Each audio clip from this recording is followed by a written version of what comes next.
Okay, but how are we talking about the end of the year already? Hello everybody and welcome back to the channel. My name is Bree and this is 4 Paws in a Book. Today I'm going to be talking to you about some anticipated releases that I have for the last quarter of the year. So that is going to be October, November, and December. It's actually not a ton of books. There's about 15 or 16 that I have on here, and they're definitely more front loaded. Like I have a lot in October and very few in December. That definitely happens. The earlier months of the year have more books that are being released, and December tends to be a slower month for publishing. But I do have several books that I'm excited about.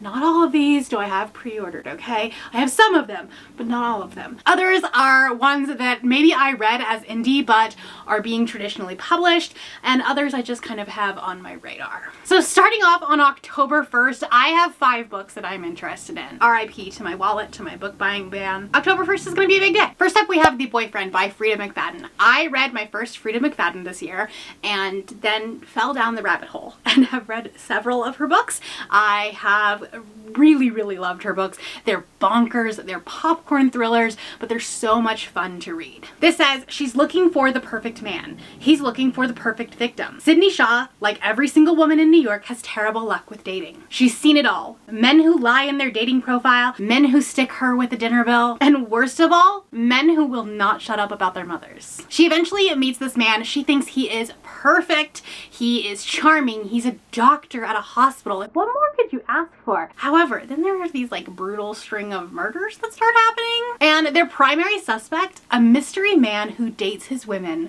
before he kills them. Sydney should feel safe. After all, she's dating her dream man, but she can't shake the suspicions that maybe he is a little too good to be true.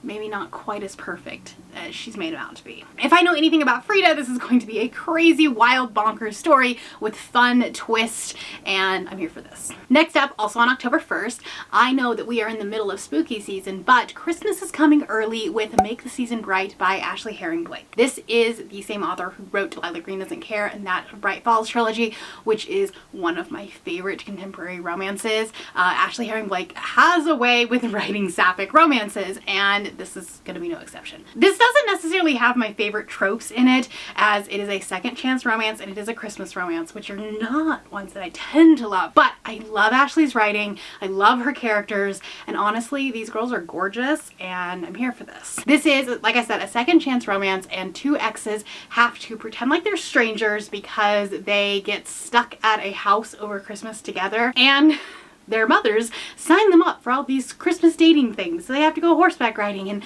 Christmas cookie baking and all these things, and they're trying to pretend like they don't know each other, but obviously the ice is going to start melting away, and you know, fires will be rekindled. It feels like it's going to be a Hallmark movie for sure, and that's kind of how I'm gonna approach it. Also on October 1st is Lur Olympus Volume 7.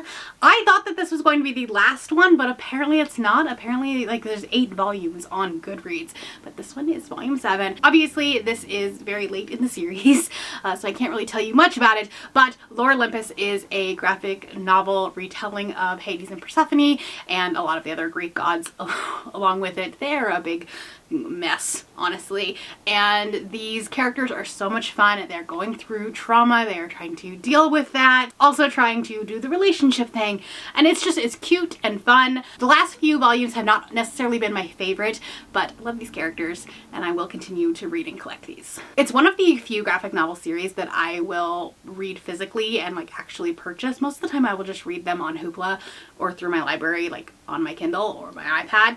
But Lur Olympus, I definitely like owning. Also on October 1st, we have The Brightness Between Us by Elliot Schreffer. This is the sequel that nobody knew was coming to The Darkness Outside Us, which is one of my favorite queer sci-fi novels.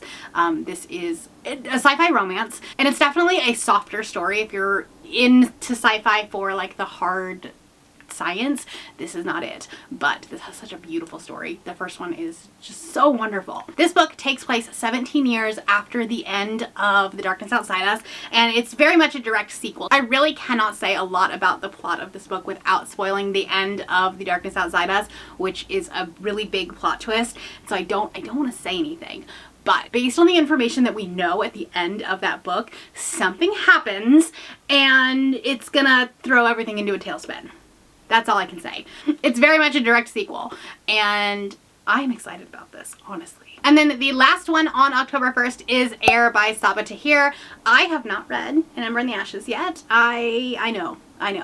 I haven't. I'm getting to it. But this is a new series. I think it takes place in the same world, but it's different characters. And I also think that this is her adult debut because An Ember in the Ashes is technically a YA series. Goodreads is calling it a romantic new fantasy, so dipping her toes into romantasy a little bit. It's about love, legacy, and vengeance. An orphan, an outcast, a prince, and a killer who will bring an empire to its knees. Interweaves the lives of 3 young people as they grapple with the burdens of power, the treachery of love, and the devastating consequences of unchecked greed. I've said before, I love 3 POVs in fantasy because you see different parts of the story, and so you as a reader kind of see everything, but they don't, and so that's such an interesting way to write a story.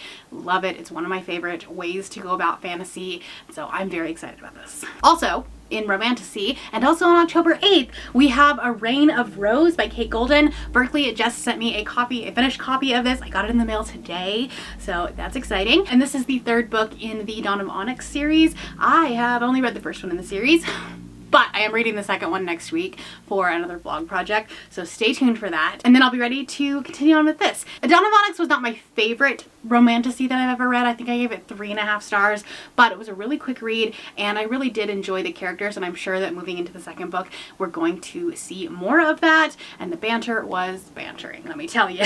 It's very political forward, which I enjoy in romantasy, and yeah, I'm excited to see the conclusion of the story. Also on October 8th, we have Last Stop by Django Wexler.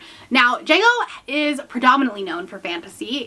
He wrote the Ashes of the Sun trilogy, and obviously if you have been on my channel for any length of time, you know that I love that series. However, he is venturing into sci-fi. This is not his first venture into sci-fi. He also wrote a novella, Hard Reboot, which I absolutely loved and really wanted a full-length novel. So I'm excited to see a full-length novel from him, although this is short. I think it's only like 200 and something pages, so I guess it's not really a full-length novel. It's fine. It says it's a new action-adventure sci-fi series set in a dangerous world which one must fly or die. When his older sister was brought down by her political enemies, pilot extraordinaire Zam followed her into exile. Hedra, a military genius once known as the Diamond Knife, now commands the mercenary airship Last Stop and its motley crew, and Zam leads its tiny air wing. That is when he is not roisting in bars and dodging money leaders. The one thing that keeps this ragged outfit together is everyone's desire to survive on the edge. Even if that means smuggling, battling pirates, and flying too close to the solid floor of clouds known as the layer, below which the merciless insectoid mantids hold sway. Indeed, few who dare to venture there ever return. But when the Last Stop is enlisted to search for a lost expedition that may have discovered a haven for humans beneath the layer, it's the chance of a lifetime. What awaits Zam and team at the end of the dangerous mission might change their lives forever. It sounds perfect for fans of Firefly, which, like, listen, we all wanted Firefly to last longer than it did. So if this will do that, I'm here for it. On October 8th, Spark of the Everflame is getting traditionally published, which is so exciting. I love to see the indie and self-pub books that are getting this recognition by traditional publishers. It's just exciting, right? To see a book that you really loved get picked up and get the attention that it so well deserves. If you want to see my blog where I read this book, I will leave it up above. But this is a political fantasy turns romantasy. The first book I don't think has very much romantasy in it. It definitely feels more like a political fantasy, but I've been told that as we go along, it definitely gets more romantasy. I haven't continued on with the series, but there's going to be 4. I don't know when the 4th one is coming out. Supposedly before the end of the year, so I guess I could put that on my anticipated release as well. However, there's no date for it, so I don't know. Moving on to October 15th, we have American Rapture by CJ Lead. This is the same author who wrote Mayfly. I didn't love that book. I read it at the beginning of the year for BookTuber favorites. I didn't love it. However, this one seems like it's going to be something I'm gonna love. It says a virus is spreading across America, transforming the infected and making them feral with lust. Sophie, a good Catholic girl, must traverse the hellscape of the Midwest to try to find her family while the world around her burns. Along the way, she discovers there are far worse fates than dying a virgin. Sounds like it's going to be absolutely bonkers, but like add in some religious trauma, which I'm always here for. This kind of sounds like the idea of Hell Followed With Us, which is another like post-apocalyptic religious trauma book that I read last year and had a really good time with. This is one that I'm not pre-ordering or anything like that. However, if the reviews are good, I'm definitely going to be picking it up. Then there are 2 books on my list that were originally indie published or self-published that are getting traditionally published. The first one is Run by Blake Crouch. I saw this on NetGalley and was like, oh my gosh, Blake Crouch is writing a new book. But then like when you look at it, it was actually published in 2014, I believe. And it's just now getting traditionally published, which is, again, exciting. Post-apocalyptic horror thriller. I'm here for this. I love Blake Crouch's writing, his tension, and I know that this is going to be fantastic. 5 days ago, a rash of bizarre murders swept the country. Senseless, brutal, seemingly unconnected. 4 days ago, the murders increased tenfold. 3 days ago, the president addressed the nation and begged for calm and peace. 2 days ago, the killers began to mobilize. Yesterday, all the power went out. Tonight, they're reading the names of those to be killed on the emergency broadcast system. You are listening over the battery-powered radio on your kitchen table, and they've just read yours. Sounds terrifying. Sounds like very much like an edge of your seat kind of thriller. Something that I love in Blake Crouch's books. So excited about this one. And then on October 29th, Blood Over Brighthaven by M.L. Wong is going to be traditionally published. The new cover is stunning. I love it. And this is the indie cover. I read this one earlier in the year, again, for BookTuber favorites. This is such a fun, like dark academia, but also make it feminist and magical. That's the best way I can put this. This is the type of dark academia that I really love. Definitely ones that have more magic than the like contemporary real world dark academia books. This has a mentor-mentee relationship, not like romantic relationship, but mentor relationship that I love in fantasy stories with a mage and an outsider who everyone thought was just a janitor, but really he was a secret soldier, and they're on a pursuit for truth. It was a really good book. I think I gave this one 4.5 stars, something like that. I really enjoyed it. Okay, I told you they were all front loaded in October. Those were all the Octobers. I have a couple in November and I guess only one in December. So first up on November 5th, we have Hexed by Emily McIntyre. This is part of the Never After series, which is a series of standalones, and they are all like Disney villains that are getting the you know, romantic lead character, and this is a Little Mermaid retelling. I'm really excited about this one. This one has been on the burner for a really long time. However, Emily obviously had cancer, and so she has been kind of writing this through her chemo treatments, and I'm just excited to be able to support her. And because she is doing so much better, I think she said that there may end up being a tour. I don't know, but that would be really exciting for her. Okay, I have seen 2 dates for this one, but one of the dates is November 19th. So that's the one we're gonna go for because I'm excited about it. And that is The Songbird in the Heart of Stone by Carissa Broadbent. This is the 3rd book in the Crowns of Nyaxia series. Now, Carissa is writing a series of duologies. So technically, while this is book 3, it's book 1 of a new duology. And let me tell you, that's a buzzword for me. Okay, I love me a good romantic duology, and so when you have a series of duologies, that's perfect because we get to stay in the world, we get to like learn more about the bigger part of the world. However, we get to see new characters, and that's great. I've been trying to stay away from the synopsis for this one because I just finished up Ashes in the Starcursed King, and I didn't want to be spoiled in case there were, you know, spoilers. And I do know that this is a true book 3. You should read the Crowns of Nyaxia duology first. The only thing I do know about this is that it is Misha's book, and that just makes me happy. I'm excited for it. I love when my battery dies when I have 2 books left. So if the angle changed, I do apologize. But on November 19th, we have The Half King by Melissa Landers. There is very little synopsis on here. It's a Red Tower book, so we know it's going to be pretty. We know it's going to have special sprayed edges, and I'm going to fall for it. But it says, Beauty and the Beast meets the Sandman in this new fantasy from Melissa Landers in a world where the every firstborn child of the noble houses bears a curse, and only one heretic cult might hold the answers to breaking them.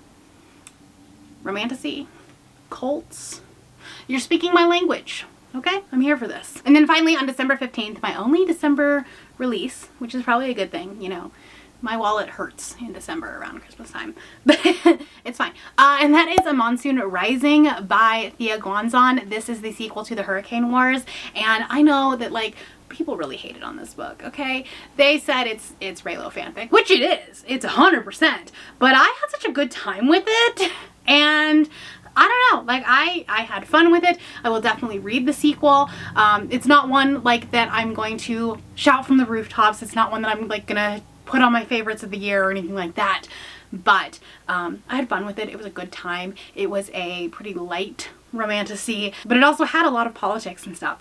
And so yeah, I'm excited to see how the world expands in the second book. Okay, those are the books that I am excited about through the end of the year. What books did I miss? Because I'm sure that I did. Let me know down in the comments below. If you're not feeling chatty, do a calendar emoji, because the year is slipping away from us. That sounded so philosophical and I did not mean for it to. It's fine. I do these videos every single quarter, and so if you want to see what I was excited about for the summer months, maybe you can check and see if I read all of them, because honestly I don't even know. I'll have that video linked right here. If you're new here and you have not yet subscribed, there's a little button that you can do so down below the video. If you'd like to hang out with me more, the links to my Instagram, Goodreads, Twitter, and my Patreon are linked in the description below. Thank you for watching, and I will see you next time. Bye!